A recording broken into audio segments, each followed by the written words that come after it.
some people are coming into it really looking for advice, really seeking advice. And I believe that's a problem all on its own. Reaching out to strangers about your situation specifically, I don't see how that can be beneficial because first off, you're going to get a whole bunch of different perspectives. Yeah. How do you as a person who's already confused, how do you decipher through that and figure out what is real and what's not? You don't.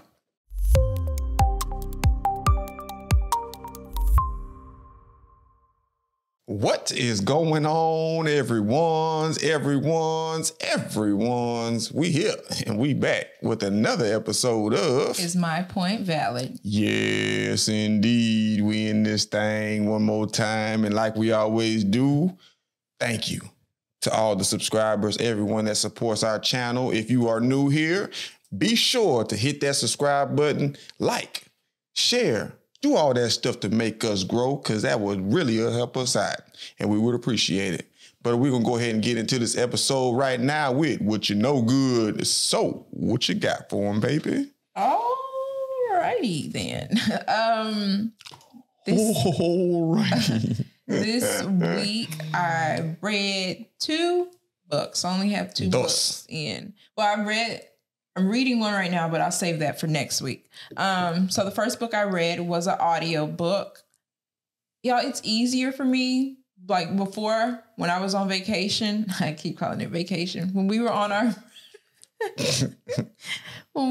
our break, it was easier for me to read books, physical books.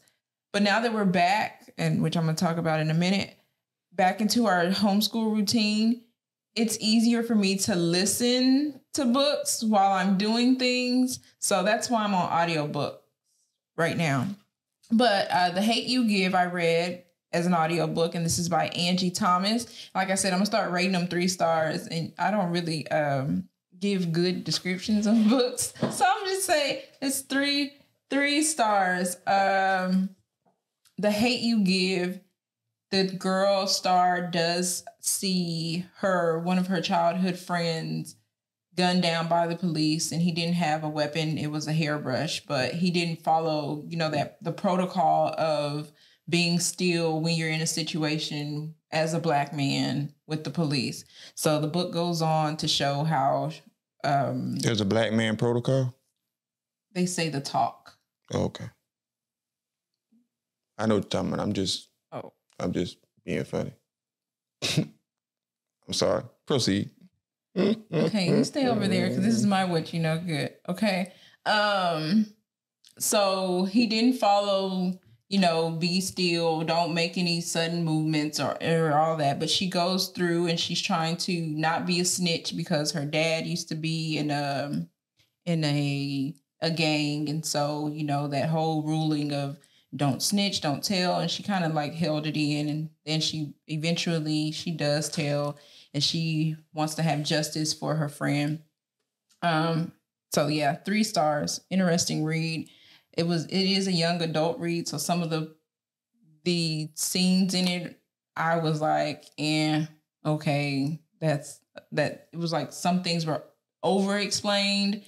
It does deal with her being in an interracial relationship as a teenager and all of that. So it was 3 stars.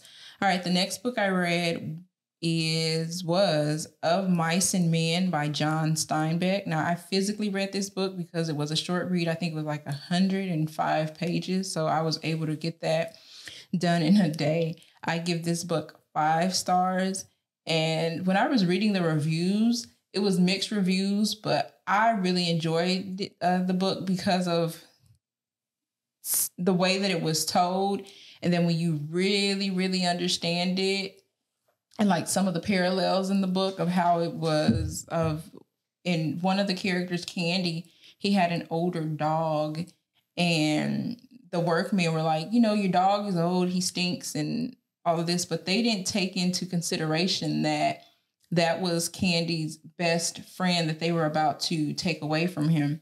And so I'm going to tell you how the ending of Mice and Men ends. At the end, Lenny kills a woman in the book, not on purpose, he doesn't know his strength. But in the end, George has to kill his friend in order to kind of, how I took it, to save him from the wrath of all right, to save him, because he knew that he wasn't doing it to be harmful, but you can tell other people that, right? So I gave that 5 stars. Next up on What You Know Good, we started back into our homeschool routine on January 9th. This is a doozy because I got to get back into it. I was used to sitting around at 9:30. Now I have to be up and active at 9:30, and oh my goodness, it's different. I did kind of change some things, but I think I'm going to change things back to how they were, as simple as possible. Homeschool does not have to be hard, and I made it hard this week. So the last thing is happy Martin Luther King Jr. Day. Today is Monday, January 16th, and there's probably no school for your kiddos, and so I hope that you take the time to maybe show them the speech. Let them listen to the speech, print it out, and let them read it. That's what we are doing. I printed it out. We're going to go through it and see, because I ain't never read it. I ain't never heard the whole thing neither. So this year is the year that I'm going to do that. So happy Martin Luther King Jr. Day. And that's all I have for What You Know Good. All righty then. Well, we're going to go ahead and jump into the topic. So let the people know what it's going to be for today. Is this it? I don't know. We didn't discuss that title. We're going to talk about marriage groups today. Marriage what? Groups. Okay. All right, here we go. We're going to talk about marriage groups today. Lord have mercy. I'm going to change my title to that. Marriage groups today. Today. Comma, today. On this day. Yeah. Exclamation point. All right. Because I really wrote. You're wasting time. What? Come on. You tripping.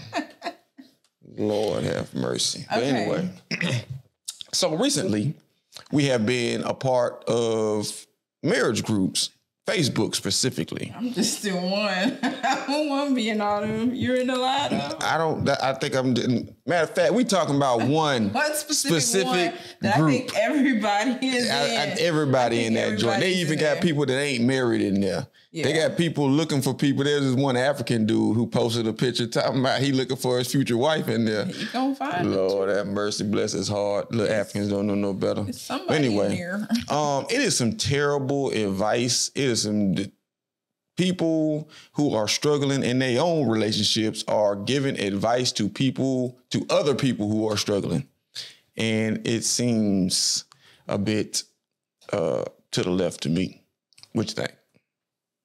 I think it's kind of comical with some of the things that I do see posted. A lot of the things that I do see posted is a lot of women who have just become engaged are looking for their hashtag name. Oh how can I go into this with my hashtag? And to me, I think it's comical because it's like elementary.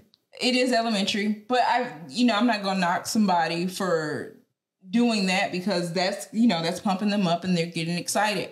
But I do hope that also since that is in the front of their mind, but also in the real front of their mind is how is their marriage going to work in the long run, right? After the wedding, after the hashtag, after all the people gift you your gifts.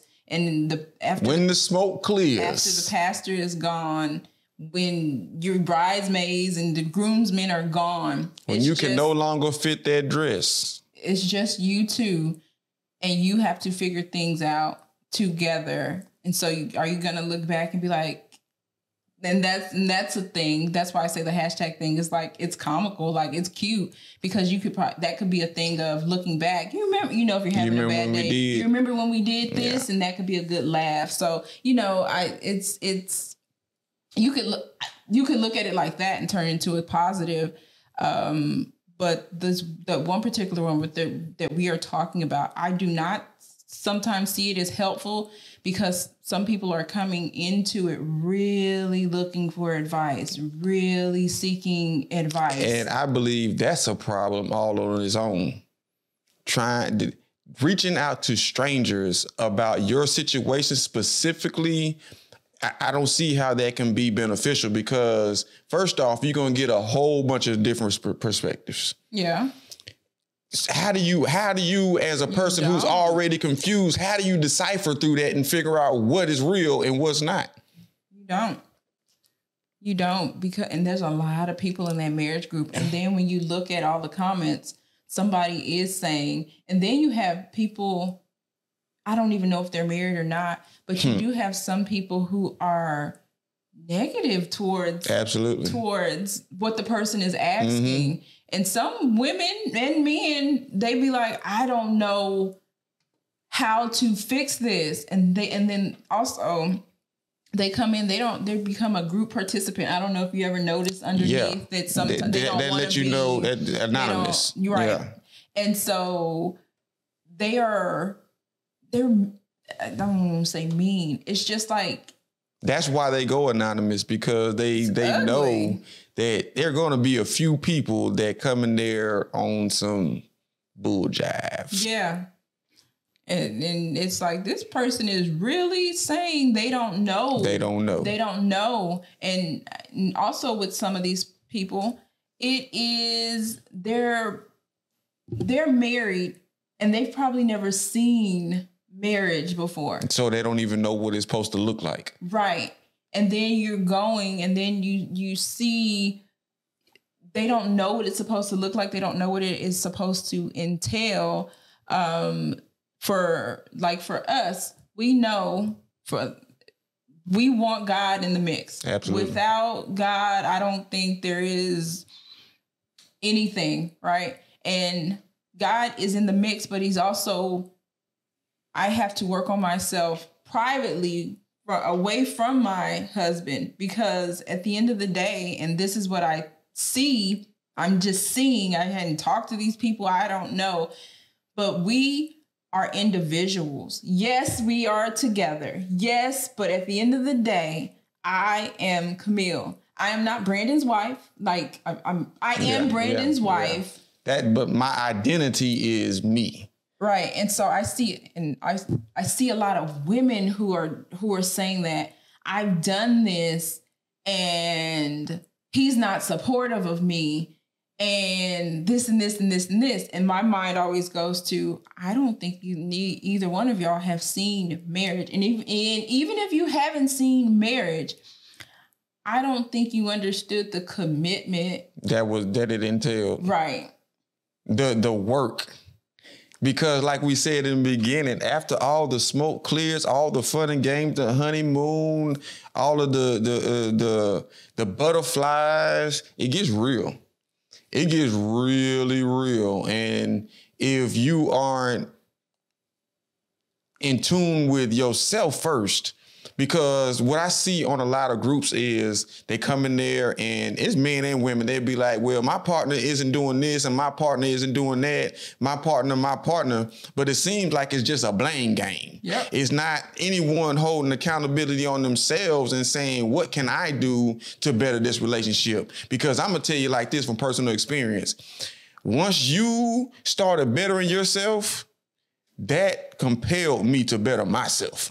Once you started getting into the word, that compelled me to want to get into the word, because it's like, I want this. This is what I want. Mm-hmm. I want this to work. Mm-hmm. I know what it takes now for it to work. So I'm going to put that work in for it to prosper. Mm-hmm. And that's what a lot of people aren't doing. They want to say what they want to point the finger at their partner, but better yourself. And that'll better your relationship. Yeah, absolutely. Because I can always go back. Y'all know I always go back. But honestly, I could always go back. And this is coming up in March. It'll be year 9. And I think a lot of us, we go into it thinking, well, I got married at 23. Okay.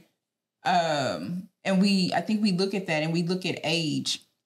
But I don't think age has anything to age do ain't nothing but a number. Right? I don't think age has anything to do with it. I think it is maturity and accountability. What are you willing to be accountable for? Sacrifice. And what are you willing to sacrifice to make this work? To make it work, because forget your feelings. Yeah. No one cares.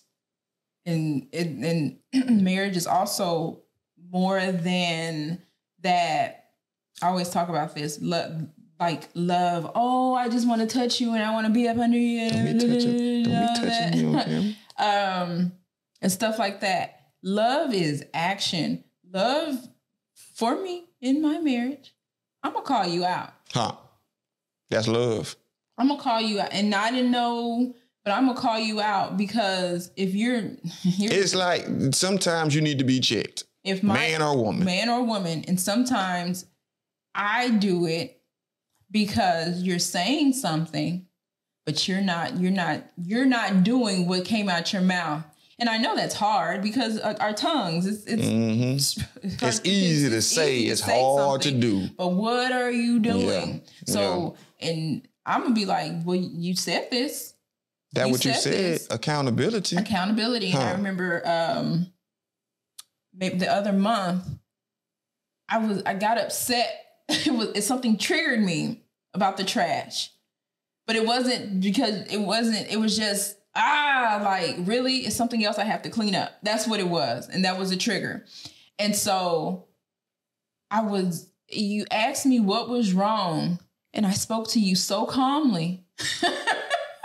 Probably blew my mind. I spoke to you so calm. And that's another thing that I think when people go into these marriage groups seeking and help, we're just arguing and we're just fussing. We're just fighting, and we grown people talk. And we can't see eye to eye. Have you stopped? Took a step back and Have you stopped?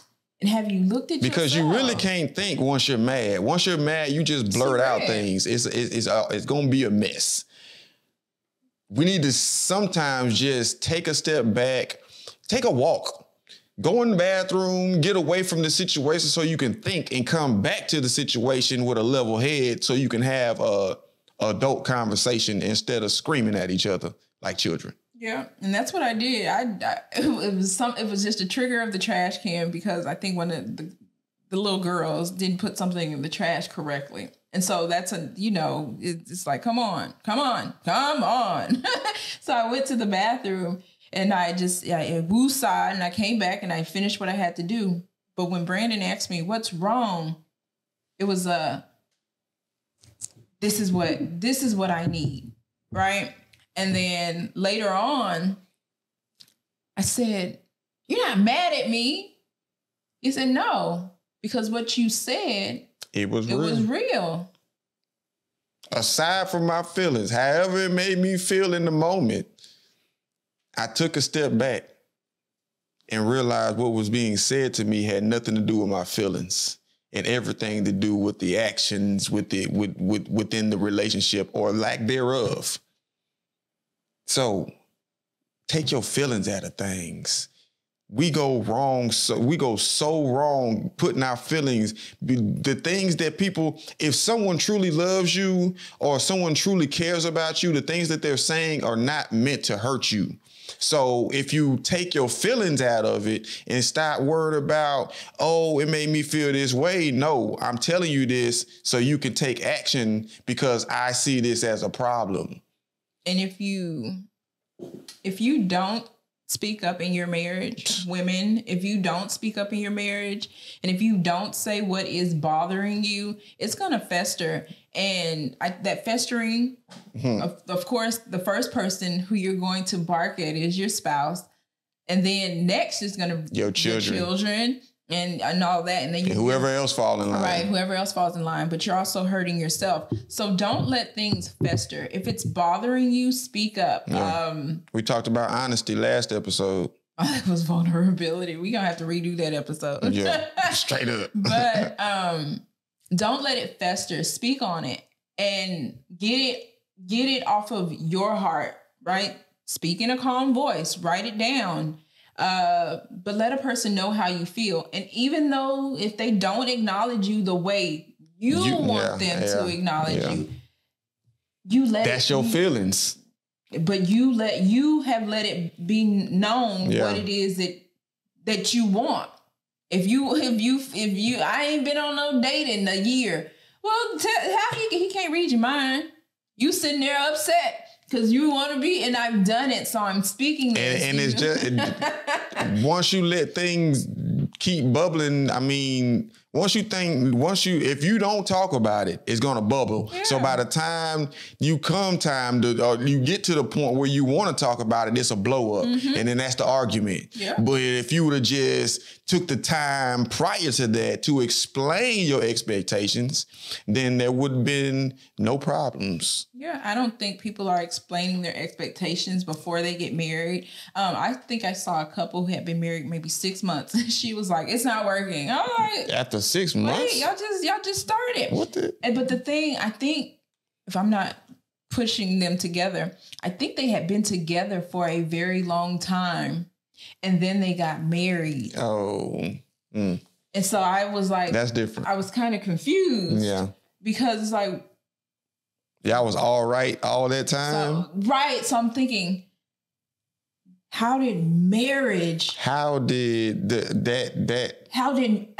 and I'm going to be funny. How did a piece of paper... change that? Change what you had. Mm. Did y'all start combining money? Like what in that? And that's another thing. People aren't giving the whole story when they are asking for advice. No. So that you're getting advice based on your side of the story and not the complete story. Yeah. So you can't, there's no way you can get objective advice from people in a group. Because it's only one side. It's only one side. You do have a couple of smart people in the comments who's like, well, I don't know that person's side, right? I don't know. And so they're few and far in between. Yeah. And so I would be that type of person but I'll read it, but I ain't about to comment because like you have to figure that out. If somebody cheated on you and if you don't want to stay, then you have to figure that out. And if you do stay, you have to How is somebody else telling you whether you should or shouldn't? How is that?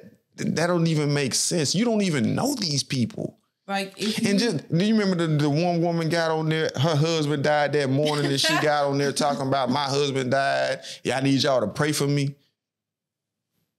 So first off, Miss Lady, she came to the group. Your husband died, and you came to a marriage group on Facebook. That was your first thought?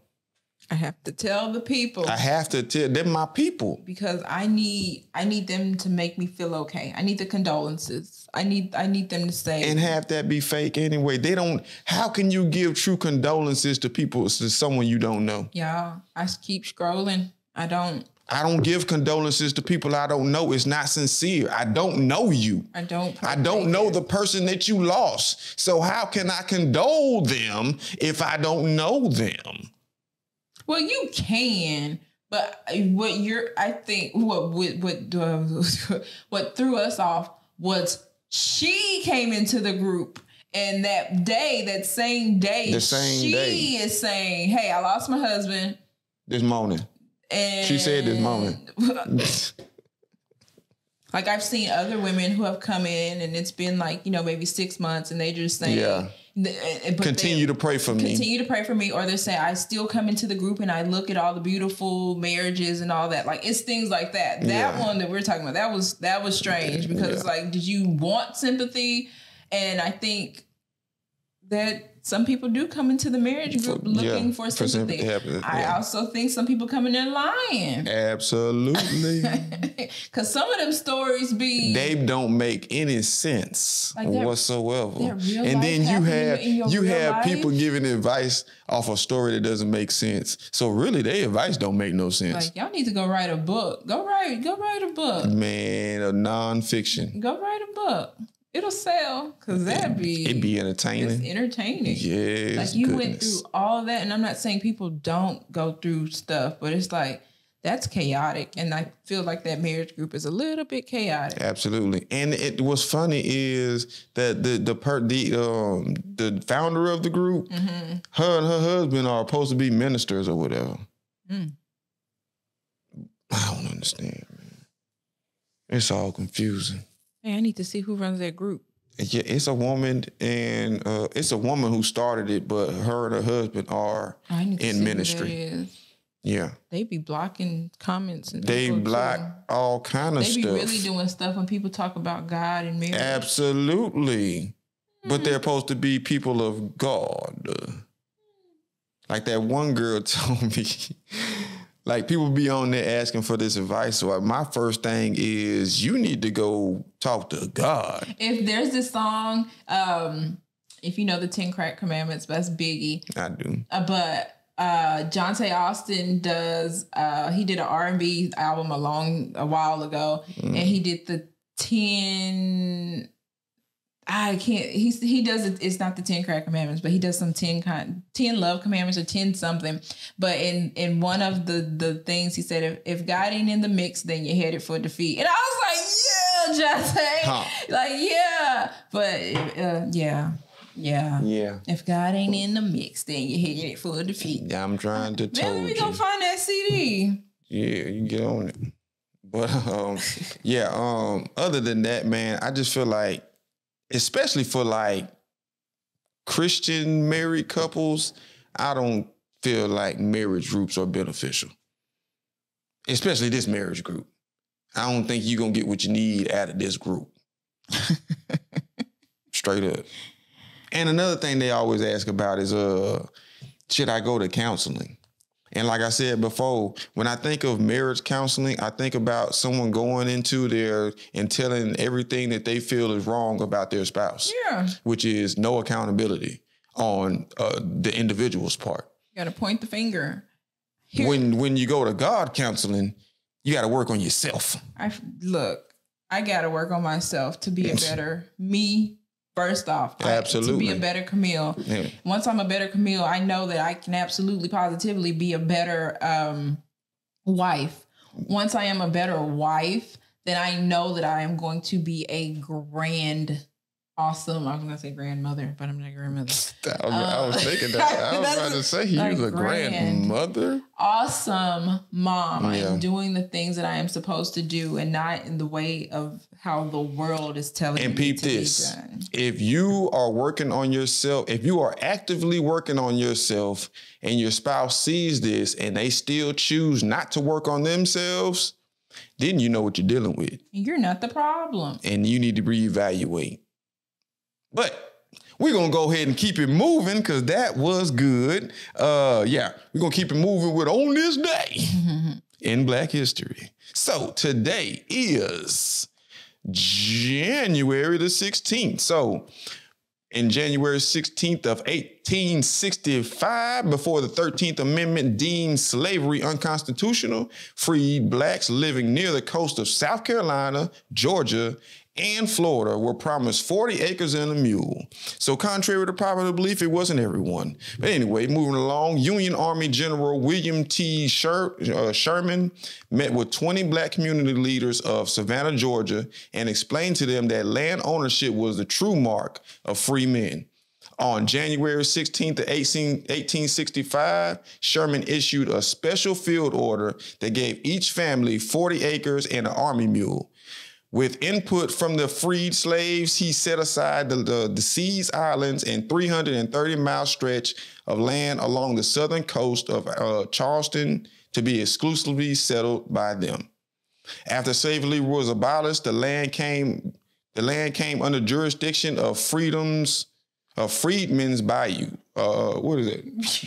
Freedmen's Bureau. My fault. Which worked to protect the property and develop schools for newly freed Africans. But conflict arose between President Andrew Johnson and George Oliver Otis Howard, or General Oliver Otis Howard, the head of the Freedmen's Bureau. when Johnson revoked any promise of property, giving all abandoned and confiscated land back to the original landowners. Many blacks were forced into tenant farming, working for the very money and unfortunately becoming indebted to the landowners. So that was on this day in Black history. Thank you. Y'all be blessed. But anyway, yeah. We want to say thank you to everyone who continues to show us love. We appreciate it. Hit the subscribe button. Let your people know that we over here talking that real. And like always, it's love, peace, and soul. Like Soul Train, baby.